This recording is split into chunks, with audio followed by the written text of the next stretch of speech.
Hello everyone, this is Archana and I welcome you all on the inclusive zone channel.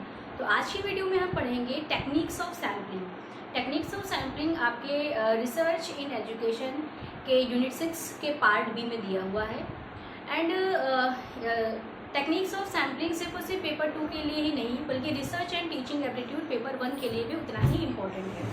चलिए start करते हैं और देखते हैं कि सैम्पलिंग की क्या टेक्निक्स हैं। बेसिकली आपकी सैम्पलिंग की मेन दो टेक्निक्स है। पहली है प्रोबेबिलिटी सैम्पलिंग एंड दूसरी है नॉन प्रोबेबिलिटी सैम्पलिंग। तो probability sampling and non probability sampling दो ब्रॉड कैटेगरीज हैं। इन्हीं के अंदर हमारी सैम्पलिंग मेथड्स आते हैं। तो सबसे पहले हमें ये जानना होगा कि क्या कंडीशंस हैं कि कब हम प्रोबेबिलिटी सैम्पलिंग का यूज़ करेंगे, कब हम नॉन प्रोबेबिलिटी सैम्पलिंग का यूज़ करेंगे। तो सबसे पहले हम जानते हैं प्रोबेबिलिटी सैम्पलिंग। जैसे कि आपने लूडो का डाइस देखा होगा, ठीक है। जब लूडो का डाइस हम शेक करते हैं और उसको डालते हैं तो 6 में से किसी भी नंबर के आने के चांसेस होते हैं, ठीक है। तो उसमें उन 6 में से कोई भी नंबर आ सकता है। तो आपकी प्रोबेबिलिटी सैम्पलिंग भी बिल्कुल वैसे ही होती है। जैसे कि जब हमने डाइस डाला तो कोई भी 6 नंबर आ सकते हैं, तो वहाँ पे हमने कोई बायसनेस नहीं दिखाई, है ना। हर एक नंबर के आने के इक्वल चांसेस थे। सेम वैसे ही आपकी प्रोबेबिलिटी सैम्पलिंग होती है। जैसे कि रैंडम सिलेक्शन ऑफ सैंपल, यानी प्रोबेबिलिटी सैम्पलिंग में हमेशा जो सैंपल का सिलेक्शन होगा वो हम रैंडमली करेंगे। और रैंडमाइजेशन क्या होता है ऑलरेडी हम पिछली वीडियोस में डिस्कस कर चुके हैं। तो जब हम रैंडम तरीके से अपना सैंपल चूज करते हैं तो वहाँ पे बायसनेस नहीं आती है ना। तो रैंडम सैंपल चूज करेंगे, बायसनेस नहीं आएगी, हमारी एरर के चांसेस कम हो जाएंगे, है ना।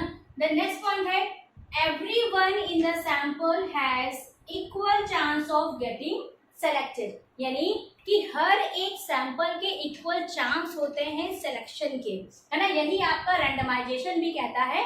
रैंडमाइजेशन भी यही कहता है इक्वल चांस ऑफ सिलेक्शन। तो every individual, every sample in the study have equal chance of selection। तो प्रोबेबिलिटी सैम्पलिंग की कंडीशन यही है। सबसे पहली कंडीशन ये है कि हमेशा जो भी हम सैंपल लेंगे वो रैंडमाइज तरीके से होगा। दूसरा, हर एवरीवन मतलब पॉपुलेशन का हर एक इंडिविजुअल के इक्वल चांस है सिलेक्शन के। देन है useful when the population is diverse, है ना। रैंडम सैम्पलिंग प्रोबेबिलिटी सैम्पलिंग का यूज हम तब करते हैं जब हमारा पॉपुलेशन जो होता है, हमारी पॉपुलेशन डाइवर्स होती है या आप कह सकते हैं वाइडली स्प्रेड। जब हमारी पॉपुलेशन या तो फिर डाइवर्स होगी या वाइडली स्प्रेड होगी तब हम प्रोबेबिलिटी सैम्पलिंग का यूज करते हैं। देन है आपका रिजल्ट आर अनबायस्ड। जो भी रिजल्ट हमारे पास आते हैं जब हम चूज करते हैं प्रोबेबिलिटी टेक्निक का, तो वो सारे के सारे रिजल्ट्स हमारे अनबायस्ड होते हैं। और अनबायस्ड इसीलिए होते हैं क्योंकि जो भी सैंपल हमने लिया है वो रैंडमाइज तरीके से लिया, रैंडमाइजेशन करके ही अपने सैंपल को हमने चूज किया है। देन है रैंडम सैम्पलिंग, है ना। तो रैंडम सैम्पलिंग एक सैम्पलिंग मेथड भी है और आप ये भी समझ सकते हैं कि जो भी हम सैंपल लेंगे अपना, है ना, वो कैसा होगा, रैंडमाइज तरीके से लेंगे। तो ये आपकी प्रोबेबिलिटी सैम्पलिंग की कंडीशंस हैं। प्रोबेबिलिटी सैम्पलिंग टेक्निक है कि जब हम प्रोबेबिलिटी सैम्पलिंग टेक्निक का यूज करेंगे तो हम इन सारे पॉइंट्स को ध्यान में रखेंगे। देन हम बात करते हैं non probability sampling technique. Non probability sampling technique का क्या मतलब है, नॉन रैंडमाइजेशन, यानी यहाँ पे हम जो भी सैंपल अपना चूज करेंगे वो नॉन रैंडमाइज तरीके से होगा। मतलब यहाँ पे हम रैंडमाइजेशन नहीं करेंगे। रिसर्चर अपने कन्वीनियंस, अपने जजमेंट के हिसाब से अपने सैंपल को चूज करेगा। देन है not everyone has an equal chance to participate, यानी हर एक इंडिविजुअल के इक्वल चांस ऑफ पार्टिसिपेशन नहीं होता है, इक्वल चांसेस हर एक इंडिविजुअल को नहीं मिलते हैं। देन है the sample does not accurately represent the population.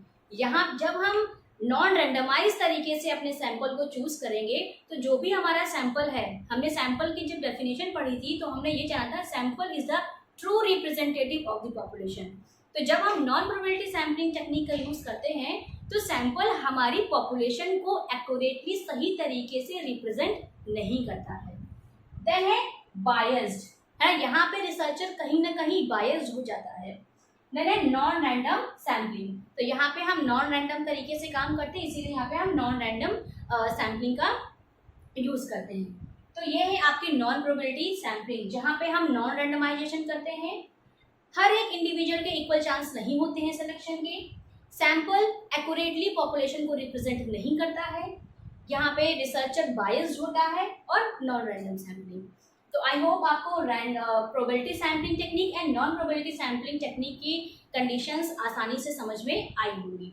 जैसे मैं आपको एग्जांपल लेके बताती हूँ, जैसे मैंने हर एक लेक्चर में आपको एग्जांपल दिया है। And comparative study of emotional intelligence and adjustment of orphan children and non orphan children. तो अब ये इस टॉपिक में अगर जो मैं सैम्पलिंग का यूज करूँ तो यहाँ पे मैं नॉन प्रोबेबिलिटी सैम्पलिंग का यूज करूँगी। क्यों नॉन प्रोबेबिलिटी सैम्पलिंग का यूज होगा? बिकॉज कि जो भी हमारे ऑर्फनेज होंगे उन ऑर्फनेज को मैं पर्पसिवली अपनी रिसर्च के लिए चूज करूँ, क्योंकि मुझे सिर्फ और सिर्फ अपनी रिसर्च में ऑर्फन और नॉन ऑर्फन बच्चे ही चाहिए, है ना। तो इसलिए यहाँ पे मैं नॉन प्रोबेबिलिटी सैम्पलिंग टेक्निक का यूज करूंगी। और नॉन प्रोबेबिलिटी सैम्पलिंग टेक्निक में भी मैं पर्पसिव सैम्पलिंग मेथड का इस्तेमाल करके अपने सैंपल को कलेक्ट करूंगी। तो ये है आपका probability and non probability sampling. अब हम ये जानेंगे कि प्रोबेबिलिटी और नॉन प्रोबेबिलिटी सैम्पलिंग में कौन कौन से रिसर्च मेथड्स आते हैं। क्योंकि अगर जो हम बात करें पेपर 2 एजुकेशन की या अदर सब्जेक्ट्स में है, तो अगर जो वहाँ पे क्या होता है कि इसकी कंडीशंस पूछ ली जाती हैं। एंड अगर जो हम paper 1 research and teaching aptitude की बात करें तो वहाँ पे आपसे सीधा क्वेश्चन पूछा जाता है कि प्रोबेबिलिटी सैम्पलिंग के अंदर कौन कौन से सैम्पलिंग मेथड्स आते हैं एंड नॉन प्रोबेबिलिटी सैम्पलिंग के अंदर कौन कौन से सैम्पलिंग मेथड्स आते हैं। तो ये क्वेश्चन बिल्कुल डायरेक्ट क्वेश्चन है और इजी क्वेश्चन है। अब हम जानेंगे इनके मेथड्स ऑफ सैम्पलिंग, किसके अंदर कौन सा मेथड आएगा। Now we will talk about sampling methods. तो प्रोबेबिलिटी सैम्पलिंग के अंदर कौन कौन से सैम्पलिंग मेथड्स आएंगे और नॉन प्रोबेबिलिटी सैम्पलिंग में कौन कौन से सैम्पलिंग मेथड्स आएंगे, ये आपको क्लियर कट पता होना चाहिए, क्योंकि डायरेक्ट क्वेश्चन यहाँ से पूछा जाता है। तो सबसे पहले हम जानते हैं प्रोबेबिलिटी सैम्पलिंग मेथड में कौन कौन से आएंगे। सबसे पहला है सिंपल रैंडम सैम्पलिंग, दूसरा है स्ट्रेटिफाइड सैम्पलिंग, तीसरा है सिस्टमैटिक सैम्पलिंग, फिर है multi stage sampling and last है पर क्लस्टर सैम्पलिंग। क्लस्टर सैम्पलिंग का दूसरा नाम है एरिया सैम्पलिंग और एरिया सैम्पलिंग। तो दोनों नाम अगर जो आ जाए या क्लस्टर आ जाए या क्लस्टर की जगह एरिया सैम्पलिंग आ जाए तो वो भी आपकी प्रोबेबिलिटी सैम्पलिंग के अंदर ही आएगी। और आपको ये याद रखना है कि एरिया सैम्पलिंग को ही क्लस्टर सैम्पलिंग भी बोलते हैं। तो प्रोबेबिलिटी सैम्पलिंग के अंदर आपके simple random sampling, stratified sampling, systematic sampling, multi stage sampling, cluster sampling और एरिया सैम्पलिंग मेथड्स आते हैं। देन हम बात करते हैं नॉन प्रोबेबिलिटी सैम्पलिंग मेथड्स की।